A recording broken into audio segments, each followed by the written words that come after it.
Live from the Export Beer Garden studios and brought to you as always by the Beer Fair here, Export Ultra. This is the Agenda podcast for Wednesday the 19th of February. The Agenda podcast, the home of sporting nonsense and claptrap.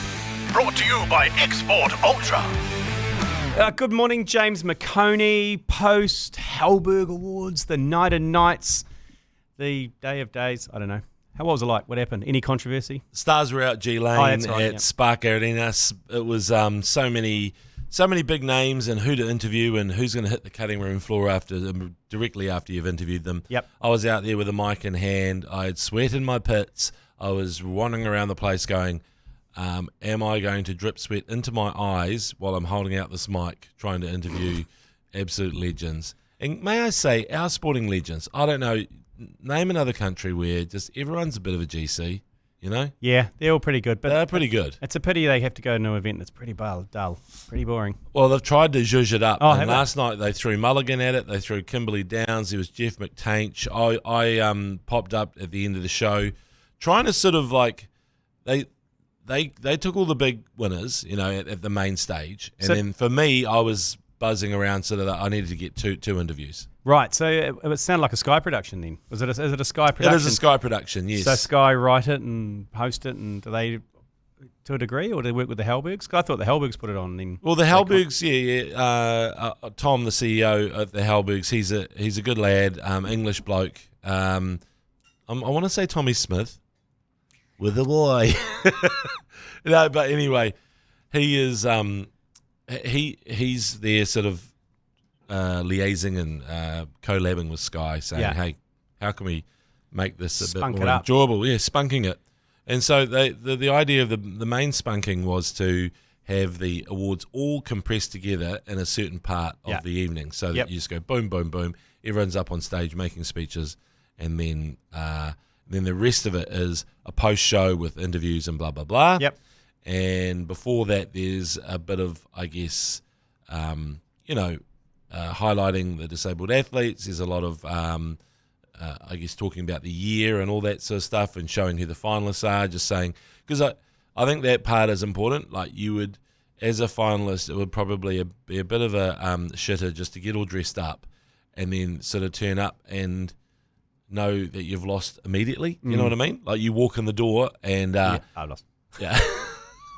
Well, and none of them are losers, right? They're all there because they're champions. It's kind of crazy because they're all winners. They're all absolute winners. And for someone like Elise Andrews, let's talk about Elise, right? So was cyclist? Yeah. Two gold, one silver, I think. Yeah. 2 gold, 1 silver. But up against the lids from the Co. Lids to the Co, the goat in the boat. So the two dames, Dame Lisa and Dame Lydia, were kind of considered to be sort of dueling for that, but on any other year, Elise Andrews would win the Supreme. Easy. Yeah. So I got an idea, James. So like the week before, last week, we had the Changies. And the Changies was I've heard about the Changies. The Changies was gold class example of how to make an award ceremony quick, short, sweet, and then get on the piss. Well, some would say not sweet. But anyway, you short and sweet. Well, there's no sour part of it, apart from Ian Smith, who sent the legal letter. Did he? About not using his likeness or image. In the Changies? Yeah, because he won the Chris Ratu hot take of the year with his take on Mitchell Satner before the Test match series that he won for us in India. Oh, yeah. That one. That blew up in his face. Yeah, he was the only contender. He was the only finalist. Oh, my God. Clean sweep for Smitty. So he took out the Chris Ratu. But what I want to do... Well, you know how to make friends and influence people. You're kind of doing the opposite, aren't you, G Lane? How to lose friends and completely piss people off. Lose friends. He was never our friend, Smitty. What I want to do... Alienate people, that's what you do. Yeah, okay, you can do that. I don't mind doing that. There were some good winners, like Lockie Ferguson, Andy Ellis. They all sent in videos for the acceptance speech. They all got sent their Changi. What did Andy Ellis win it for? He won Best Streaker Takedown in the Black Clash last year. Oh, yeah, he's very good. Yeah, he's very good at that. Very good at snuffing out streakers, which we'll talk about later. But what I want to do is I think the Changies should be the preloading event for the Halbergs. So it's at Spark Arena.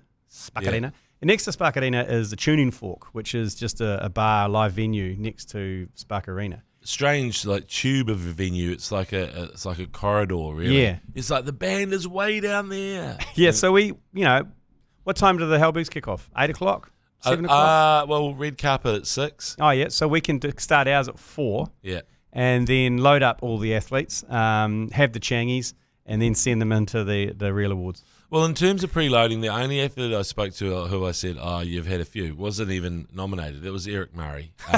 So he's a great New Zealander. He is a great New Zealander because he gave me the best grabs or quotes of anyone just because he's kind of summed it up. He said, how do you compare these things? It's just crazy, Yeah. But then he did say, well, I was the decade winner. In your face, bitch. Suck on that. Yeah, exactly. I guess the decade winner does stand out.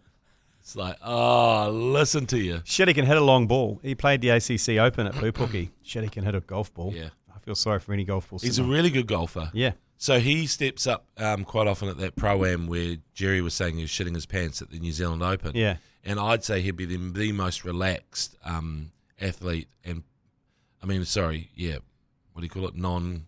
They have the celebs, okay, right? Yeah, yeah. So the amateurs. The amateurs. He's the most relaxed. Excuse me, for various reasons, but he also is really pretty strong. So I think the pros, whoever's paired with Eric Murray, is feeling quite happy about life. Yeah, absolutely. Whereas with Jerry, he got given knees shaking. He got given a terrible pro in his year. Admittedly, yeah, the pro was coming last. It wasn't a good vibe. Hey, we're just going to go through some of the awards that, just to remind you, James, the New Zealand Leadership Award to Marcus Daniel for tennis. Emerging Talent, Tyler Bindon for football. Yeah. Coach of the Year, Gordon Walker for canoe racing. Team of the Year, the women's K4 sprint kayak crew. I'd say that the White Ferns would have been a bit gutted about that, winning a World Cup. The Para Athlete of the Year, Anna Grimaldi. Sportsman of the Year, Hamish Kerr, great New Zealander.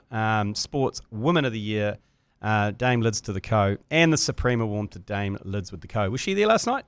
No, she wasn't. There was no Lids to the Co.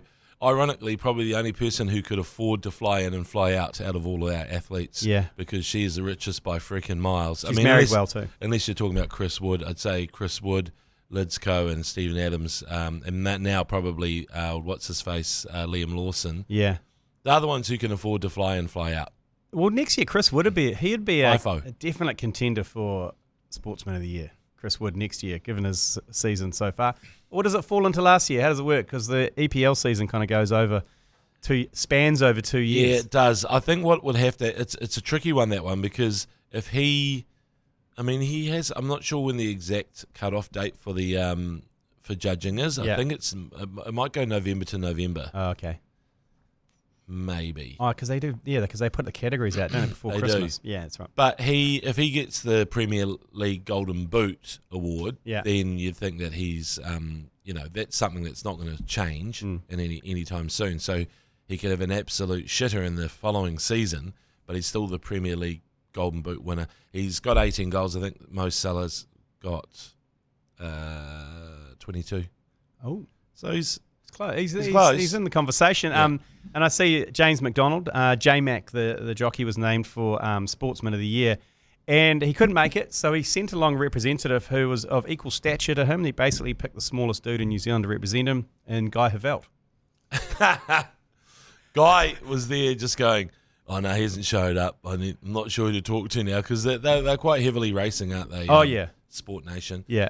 There was... who did you mention those other winners? Oh, yeah, that's right. There was there were a couple of like, for example, Team of the Year. The K4 won it. Okay, so what happened is, before the event, you were wandering around on the red carpet trying to talk to people. I got excited seeing Hadley Parkes, former Welsh midfield back who played for the Blues in Manawatu back in the day. Were you the only one who recognised them? Yeah, pretty much, and called him Hayden. Anyway, it's Hadley, thank you very much.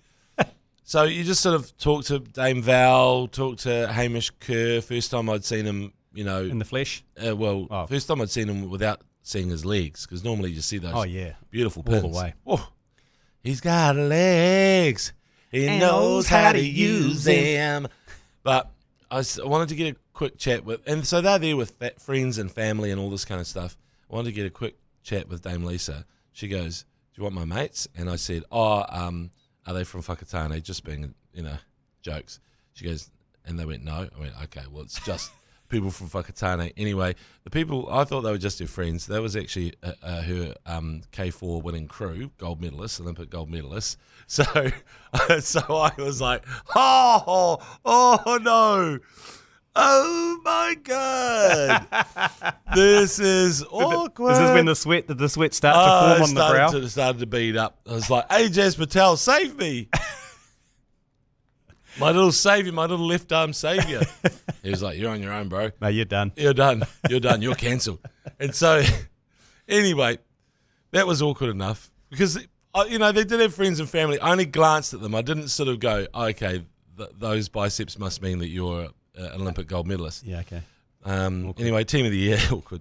Team of the year, K4 women's crew, and then I'm there going, "Hi, it's me again." Remember the one? Hi, Tara. Hi, Olivia. Hi, Alicia. We mates now? I googled. Well, you went alone because there was this piece of audio from the night the Mull's Finn Butcher father and son. Was it a skit? I don't know. For you, Dale, the speech you made, how does it feel to be the son of an Olympic champion, but also the people's champ now? Or the father. It feels... Yeah, sorry, the father, yeah. What did I say, son? I see, even Patty got them mixed up and I got them mixed up as well. My bad. Easily done.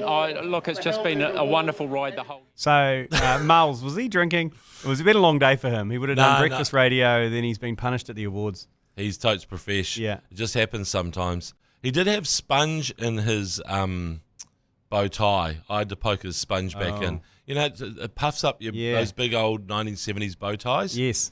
I said, "I can see your sponge hanging out."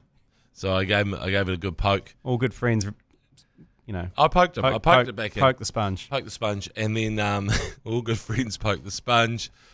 But at that stage, I was still reeling, going, "I hope the K4 don't attack me with an oar." They'd take you down. They would. They would take you down. They were so nice. It was like, no, I was going, "No, I'm a piece of shit. Just, attack me." Okay, we'll let you stew on that for a little bit. Thanks. We'll take a quick break and some news from the ABs.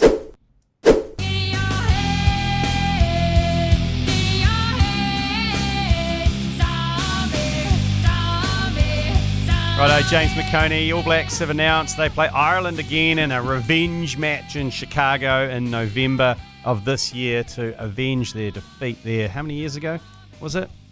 4 or 5 years ago? When the Cubs won. When the Cubs won. Oh, there you go. So, it's happening again in Chicago in November this year. The last 10 games between the ABs and Ireland.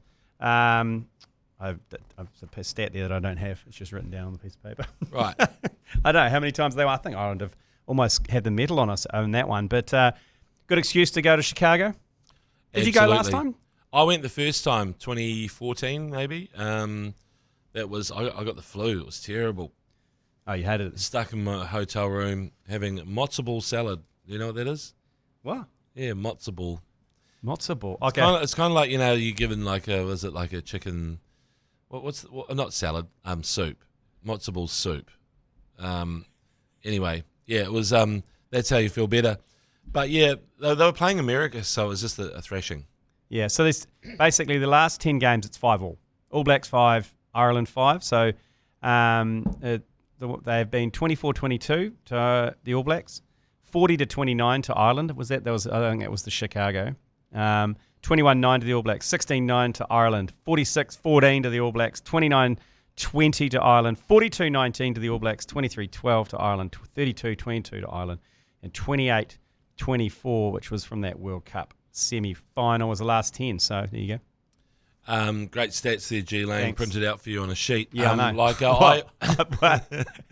No nerd would know that. No, but it is probably, the Springbok rivalry feels real when it's World Cup time. It seems like that's massive. But they have this thing where they sort of happily rotate their team, whereas with Ireland, the reason why the rivalry feels more, sort of bigger at this point is that you know who they're bringing, right? Yeah. There's Bundy in midfield. There's freaking James Lowe. And there's the Black Doris Plum. Yep. Tyg Byrne. All those guys are turning out. Old Tyg Furlong as well, Shrek. You know, they're all there, the usual suspects. So it's the consistency. It's like we can get into this rivalry. Whereas sometimes when you play South Africa, you go, okay, there's Etzebeth. Yeah. And then, there's new guys. Some other crazy, monster-looking, roided up-looking Jim Bunny. Freak. And they're scary. But I think that Rassi has decided that's the other thing. I'd like to. We could actually ask him this question. Should we get him on the pod, Rassi, and say? I'd love to. Yeah, because I reckon that he wants to he's doing a Donald Trump, like make South Africa great again. Yeah. He wants to make the Springboks win-loss record truly great as well. I reckon that's the last thing to tick off. He's got 2 World Cups. I think for him it's probably like, well, let's get this freaking win-loss record better than anyone else, because that's what the All Blacks have always had. Just some other news. The Black Caps, they start the Champions Trophy campaign tonight against Pakistan. Again, third time we play Pakistan in 10 days, but this is the actual what counts, the Champions Trophy. However, the Whakamana Express has been ruled out of the entire tournament through injury. But the good news is Gulliver comes in.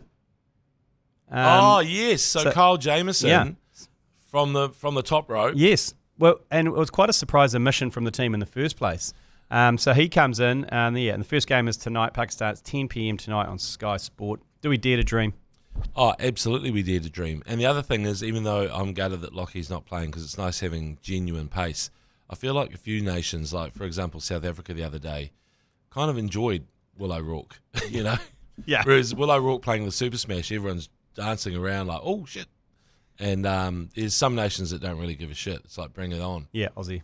So Aussie love pace. a bounce that you get from Kyle Jamieson could be interesting, just because in the one-day arena, I think that's our best format. I've said that before, G Lane. I just think all we should be doing is protecting Ratchin a bit more and not making him open. And I'm happy with the rest of the team, whoever it is. And I hope it's not the curse of the Changi, because obviously the Whakamana Express won Best Moustache at the Changis. And now he's injured and coming back to New Zealand. But look, it's not all bad news for him. Waiting on his doorstep will be the Changi Award and a box of snacker Changis as well, so he can sit on the couch. For Lockie? Yeah.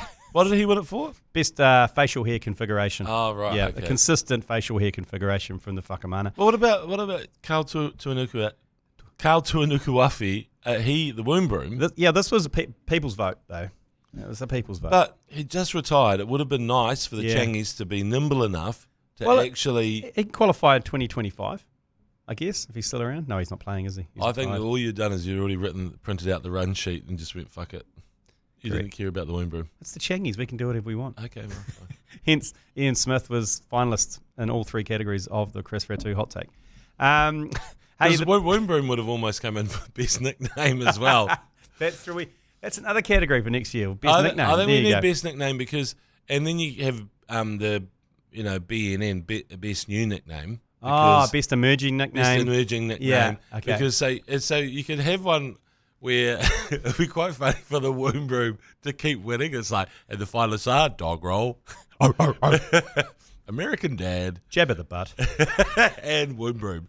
And once again, the winner is womb broom. For the second year running. He is unassailable. He's been retired 5 years now. No one can beat the womb broom.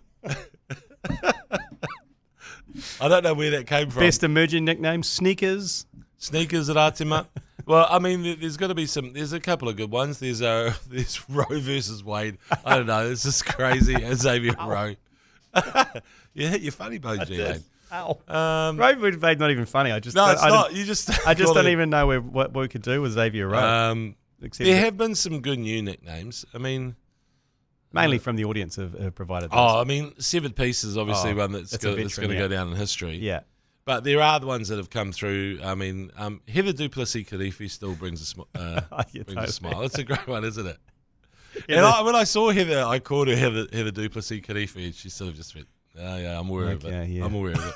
I'm aware of it. Speaking of rugby, the biggest news to come out of round 1 was not the 45 tries, not the line breaks, not the record amount of points. It was, of course, the streaker from Eden Park. Here's a bit of the audio. On in Narawa, the goose. Oh, big tackle on in Narawa. Quick ball though. A streaker comes on the field. I can see his penis. Oh, is he Yes, nude? he's full nude. Oh, yes, no, that's all right. full nude. Oh, Great U-turn from you, give him a James Cody. taste of kiwi. Finally, someone has run on the field fully nude. But I'd have to say, David Hill is smiling. match awareness. You need match awareness. Two things around streaking: nude and match awareness. That's true. And that video has had 27 million views that we put up on ACC. Oh, did we put the commentary? Yeah, on the there? commentary with the video. Fuck off, he's all right. 27 million views. But in the latest news about the streaker, obviously the decoy runner, those of you who didn't know, there was a decoy runner that ran in close before the streaker. So it was basically a sacrificial lamb to suck in resources. It's like kind of on the Western Front, a fake attack, drew the security. He got folded and ended up in hospital and sacrificed himself so his mate could do the swan dive over the fence. And that means he obviously sucked in their best tackler from Red Badge as well. So, I mean, look, we've always talked about designated streaking lanes, haven't we, for cricket? Because if people want to do it, then just maybe we have lanes where you can get it out of your system and don't interrupt the game. That was why I said fuck off. And also, I thought he had pants on. And there was a streaker with pants on. No, there was. There was a guy who got taken down outside the field. But I think what you saw was the security guards running into the back line. Yeah, it must be the security guard. Yeah, because it was like, there must be some protocol there, because security guards don't have carte blanche to just run into the back line and take out a streaker. You let the streaker, you can't all of a sudden have 6 security guards in the middle of a backline movement. You know what I mean? It reminds me of the streaker who interrupted State of Origin mid-play as well. Oh, the guy was all greased up. Unit, the big unit. He's a big unit. Oh, he was all greased up too. He came prepared. Yeah, and he had his boots on as well. The only thing that stopped the streaker was just underfoot conditions. It was a bit slippery and drizzly there. Otherwise, he might have actually joined the back line because he was getting very close. He was in a good spot there, just attacking on the blind. Give it, it's open. Yeah. But I think maybe you need to outline G Lane the streaking rules. What do you think needs to happen? Well, in the alternative commentary, click this almanac, page 144 is Mania Stewart's guide to streaking. Okay. And it has a few points, and it's appropriate nudity levels. So you've got to be nude. It's not a streak. It's a pitch invasion if you're enclosed. Yeah, so pitch invaders piss off. Yeah, get out of here with your TikTok and you're filming yourself. Match awareness and game awareness. And look, it outlines what you should do here in detail. Also, climax in terms of how you're going to finish the streak. You need to think about how you're going to finish it. Often, a good one is sliding over the goal line. If it's kind of misty conditions, you can slide off the field and then you can get apprehended and taken away. So always have a climax. An escape plan, if you want to actually try and escape, usually for a cricket ground, you can hatch an escape plan, but harder at Eden Park because it's kind of walled in.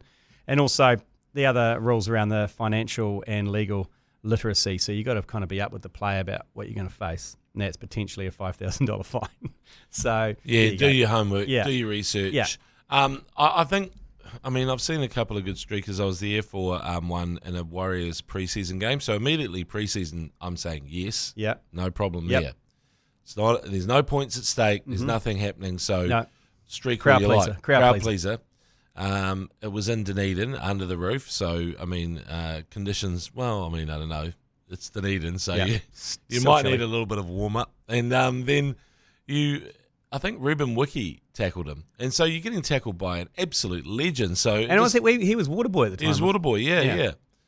And then Ruben Wiki tackled him. He went cheek to cheek. He said he had a bit of a sniff and it wasn't good. Oof. And so maybe a student from Castle Street with no running water. And then he ran. There's these fences at the end of the Sistema lunchbox, Forsyth Bar Stadium, where he ran to the fence and then got tackled while he was on the fence. So it was like a cheese grater effect on his downstairs. Oh. Yeah. Well, speaking of league, as a good segue, Aussie League boss Peter V'landys of Australia Without Rugby League is not Australia, has made a plea to Donald Trump to attend the Warriors' opening NRL game in Vegas, making an appeal to President Trump on Fox TV breakfast show. Here's what he had to say. Mr. President, we want to introduce you to the toughest game on earth, Rugby League, in the world's sport and entertainment capital, Las Vegas. We know you love physical, tough contact sports. There's no sport more brutal than Rugby League. There we go. Will it work? Will it work? I mean, he's got a few things on his plate. I guess he wants the attention, but just the idea of Peter V'landers courting Donald Trump is like, yeah. Anyway, I mean, I think Donald Trump would actually enjoy it. He seems like a big sports fan. Yeah, he was at the Super Bowl, first ever sitting president to go to the Super Bowl. Yeah. I mean, there's no reason why he shouldn't actually go. And I mean, even him and Russell Crowe, of all the Hollywood stars, because most of them hate Donald Trump. Yeah, I get the feeling like even Rusty would probably go, "Oh yeah, well, I'll have a chat to you." You know what I mean? Yeah. Oh, it's actually no. There's no South. Is it who's playing Wires against the Raiders? Yeah. Yeah. Smell my finger might go. I'm going to be there. I'll suss them out. Oh, God. I'm there. I may not make it back, but anyway. Okay. G Lane, are you flying on a plane that goes from Auckland direct to Las Vegas? No, I'm going to LA first and going to an NHL game with Joe Jury. Oh, of course you are. So he is going to be fizzing at the bunghole on that one. Oh, imagine controlling his excitement. Oh my God, I can't wait. He's going to get wounded by me though. He's like, what's going on here? What's happening here? I can't see the puck. What's happening? Who's in this? And he's going to go, shut up. Is it in downtown LA? Yeah, it's at Crypto. Yeah, it's Crypto Arena. So that's the one in downtown, right? So there's a Hooters nearby there. Oh yeah. Lane. So yeah, it's a good option. We've done the research. Boneless chicken Don't worry wings. about that. Okay, we'll be back after this with Yours Please. Yours Please. Brought to you by Leader, home of the lasagna topper. And speaking of lasagna toppers, Leader NZ have got $5,000 to give away with the ACC with the Leader NZ Summer Top Up. All you have to do is head in store, buy a tray of Leader toppers, scan the QR code, you'll see the ACC logo on there, and you could be in and win $5,000. Cash. Okay, first up on the Yours Please. Look, I love the podcast, boys, but can you leave the fucking Hurricanes alone? Like, I'm like, oh, Hurricanes this, oh, Hurricanes forecast. Shut the fuck up. Just leave us the fuck alone. Yes. All right? Yes. Just shut the fuck up, you fucking cunt. Awesome. You fucking cunt. We've found one. Love yous, fuck yous. We've found a Hurricanes fan. Come back. That sounds like Paul Tito. We've found a Hurricanes fan. Yeah, we have. Brilliant. Okay, next one. Yours, please. G'day, gents. Greetings from Perth. G'day, mate. Just around the appropriate times for streaking. Mm-hmm. You mentioned scrums and penalties, etc. There's now a shot clock for those. So do we need a streaking shot clock as well? Yeah, that's a great idea. So as soon as the streak gets on, you got 10, 15 to get off. You know what I mean? It really puts a start and end on any streak. No one likes it to go on too long. I applaud that idea. That's just great thinking. But also, we've talked about streakers' lanes as well, yes. right? So, I mean, there is an area I feel that's probably okay for streakers, and up and down the dead ball, up and down the sideline. I mean, ideally, if you really want to get on TV, you've got to work out which way the broadcast cameras are facing. Yes. And so, for example, at Eden Park, they're facing away from the shower cap, the newest stand. The shower cap. So it's going towards the ASB stand, I think. I don't know what it's called now. So if you really want to be seen, that's your sideline. Yeah, right. Yeah. You also need broadcast awareness, don't you? Yeah, the cameras will not show you, right? So they're going to turn away or just cut to something else. But there's a way of getting at least a good 5 or 6 seconds on TV. Okay, next one. Yours, please. Jesus, I just got sent a email from a mate who said, bro, look at these, and he might or might not work for a Super Rugby team, and he showed me some jerseys, and the new jerseys, Marvel jerseys, and my God, they look disgusting. It's just, I know they're for kids, but God damn, just try it a little bit harder, Anyway, fuck the Crusaders. Okay, so obviously I think there's children's round coming, and Super Rugby partnered with Marvel and they have in jerseys. Okay, so he's had a sneak peek and he's not happy. Those jerseys are top secret. So whoever this guy, his mate, is either one of the players or works for either of the three of those companies, who's Marvel owned by? Marvel? Disney, is it? Is it? I don't know. Warner? Is it Disney? Warner's? So this guy's got a real sneak peek because they've been kept under wraps. You better watch out. Big Mickey will come after you. Yeah, and so you, I saw one of them. I think the Chiefs version of it, like they had a sort of closed media day thing or sponsors day, and I don't know, it was all right. I mean, hey, I can't reveal anything, G Lane. You already broken your NDA. Well, okay. Well, we'll wait for the legal letters. Last, yours, please. Yeah, forgive me for sounding like I've done an evening of nose beers. It's just a bit of hay fever. But I was watching the old Halbergs and it clicked. I thought that is the prime opportunity to get top sportsmen mating to procreate little top sportsmen. Get the Halbergs, send them off to the old hotel somewhere, and voila, a root. Well, we've talked about breeding programs, haven't we? And especially when Chris Gale turned up in the country. Look, there are athletes who have actually done that. So Rob and Sonia Waddell, they're creating super babies, and one of their kids, Maddie Waddell, is a very talented 400-metre runner. Yeah. So, there's work being done out there. Yeah, Mahi Drysdale. Bernice Minnie and Dion Nash. Yep. There's quite a few. I mean, Adine Wilson and Jeff Wilson. Oh, yeah, exactly. Yeah. In basketball circles, they're boys over at Westlake Boys High. I heard the youngest one is dunking already, like can get his elbows above the rim. Yeah. Got his mother's height, apparently. And his father's hairline? No. I'm not. He's got wheels. Do you know what? Goldie is one of the nicest people you ever meet of you. They say don't meet your heroes. Well, meet Goldie. If you're worried about meeting your heroes, and you're worried that they're going to sort of give you the cold shoulder, you don't get that from Goldie. Just don't, like, if you're in one of his teams, even if it's social sport, and you underperform or you don't feel like you care, fucking watch out. Yeah, look out. Manaya and I got a spray from him from just a little gag thing we were doing with the TAB, and Manaya and I were fucking around just for content purposes, and he didn't like it. He didn't like losing. Well, you think he's joking, and then you look deep into his eyes. Yeah, nice. And he's got eye sockets a little bit like Kieran Reid, and you have to go, oh, right, okay, he's sorry about that. Yeah. But super nice. Yeah, great New Zealander. I saw him on the golf course yesterday, actually. Hence he wasn't at Halberg's. That means he wasn't called up. They didn't. Well, Goldie's busy with I'm working on the breakdown, and Goldie is a mainstay of the breakdown. Yeah. And I've got to say, he is totes profesh. He loves it, eh? He loves it. We've had feedback on what to do, and Goldie just goes, yep, I've got it. I got it, mate. I got it. That's what we're going to do. Okay, well, that's knock it on the head. And then thank James McOnie. Thanks for coming along. Thanks for kind of using the agenda as a confessional for your Halberg sins. Oh, shit.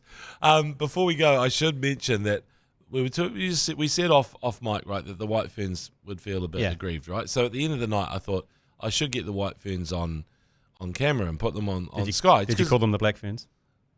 No. Okay.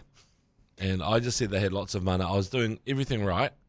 And then what I didn't realise is Susie Bates said, we're having, she's, by the way, Scotty J. Stevenson's +1 as well. So he's doing well there. Susie is lovely. So I texted him and said, you're doing well, mate. Absolute keeper. Even though she's not really a wicket keeper. Anyway. So I got them all in a row because Susie said, team, all in, okay? What I didn't realise is that one of the White Ferns does not like being interviewed at all. And her name is, or let's call her Rosemary. That's her name. And so we went along the line, Susie, Eden Carson, Jess Kerr, who had to also say, yeah, my sister's kind of good. Yeah. Damn it. Get to Rosemary, who doesn't want to be interviewed. And the frickin' band starts up. It's like, dunk. Like, oh, shit. So, I can see you calling in the air tonight. And so I'm asking Rosemary a question. She can barely hear me. She doesn't want to be interviewed. I think she's actually pretty good. I couldn't hear her response. So I was shoving the microphone in her face, just like, I don't know if you can be heard. And anyway, I'd just like to apologise to Rosemary. It was a team call from Susie Bates. All in. White Ferns all in. Assemble. But the band started and it was like, oh, fucking hell. That sounds great. I'm going to go back over the tapes. We're going to go back over the tapes and we'll release them. The McOnie tapes from the Halbergs will be available this afternoon on social media. Just look out for the ACC Instagram, Facebook. See you later. All right, bye. You've been listening to the ACC's Agenda podcast, brought to you by Export Ultra. For more episodes, like and follow on iHeartradio or wherever you get your podcasts.